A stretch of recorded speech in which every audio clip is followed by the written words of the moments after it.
Alright, you wanna fuck around, Samuel? One, because love is a choice. Okay, so how could not loving God be an offense? An offensive choice, I guess. To not love God. I mean, granting God the permission to inflict a consequence on his own creation for not loving him back. What is that? I mean, should you be obligated to love your parents even if they fucked you over in the worst fucking way, which does happen in this world? And what does that say about you if you do? If a son or if some, sons or daughters out there, you know, no, love is not loving somebody is not an offense. And the question is, God didn't create them loving him? Is that what you're saying? To be a direct creation of God, wouldn't that just entail, by default, loving God? They had to have the choice to not love him. Why did God need to give him a choice? Is he that fucking insecure? I mean, what is that? To give him somebody... Do parents give us the choice? And, or do they say, well, okay, if you don't love me, we're gonna give you a choice. If you to either love us or not, and if you don't, you're gone. What the fuck is that?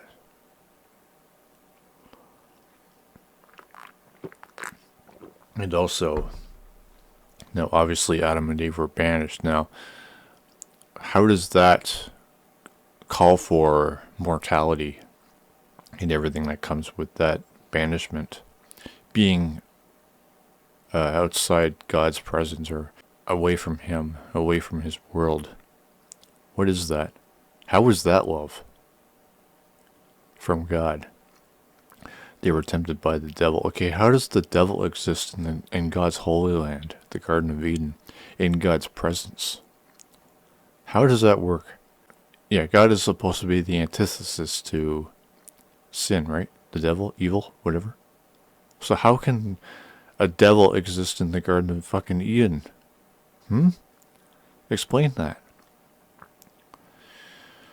They were tempted and gave in. What pride? How? What?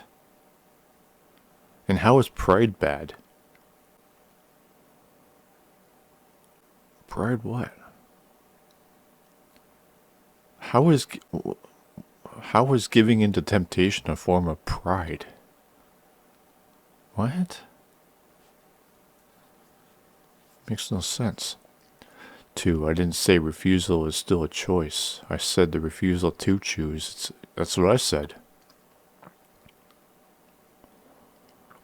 Yeah, you did say refusal is still a choice. I said the refusal to choose is... Okay, let's put it this way, since I think you know what I'm trying to do here, which is why your plan's so evasive. What I'm trying to say is, okay, we have an option. By default, we are already one of those options, correct? Which would be sin. So, you guys often say, well, you guys send yourselves to hell. And that's the whole game here. That's what I'm trying to play with you. And I think you know what I'm doing here again. Now, if by default, we're all born with sin and I decide, oh, I'm not going to choose. Which means, by default, I am choosing sin because sin is not an option, which buries the whole concept. I'm not going to make a choice. I'm just going to stay as I am. That means God does send us to hell because he made us the default, which is sin. We're all born with it, right? So answer the fucking question.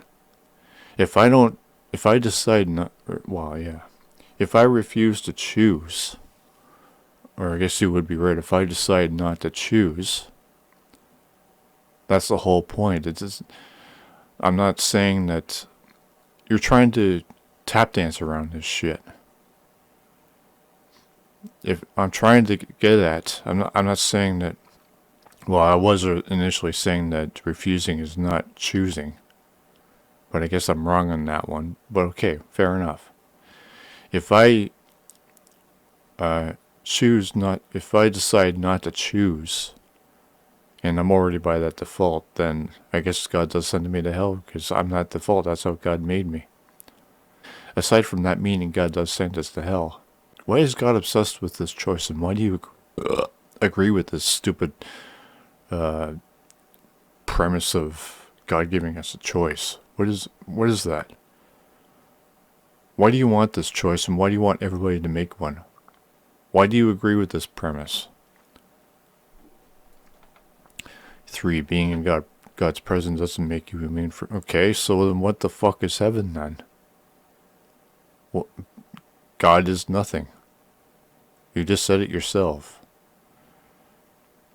But if you let your temptations consume you... Well, nothing can go wrong. That's the whole point of the argument that this world is fallen. Nothing can go right because we are outside of God's presence, right? Nothing can go right because we are godless. Even you saved people by God or by Jesus Christ are still sinners, as many Christians would admit. Or whatever, if admit would be the wrong term.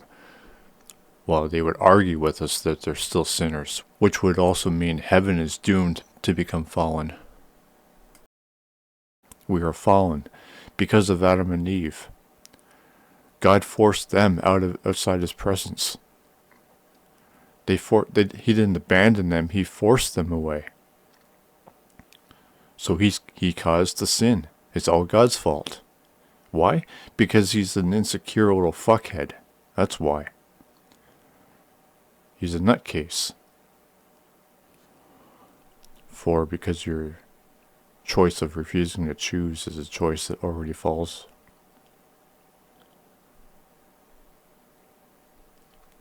Yeah, okay, so finally you did give in to me. That means God does send us to hell. We don't.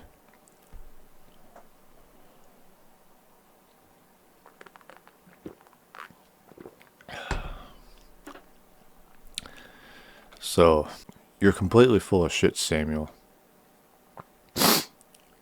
My position is that even if Christianity is the truth, why do you agree with it? Why do you want it to be truth?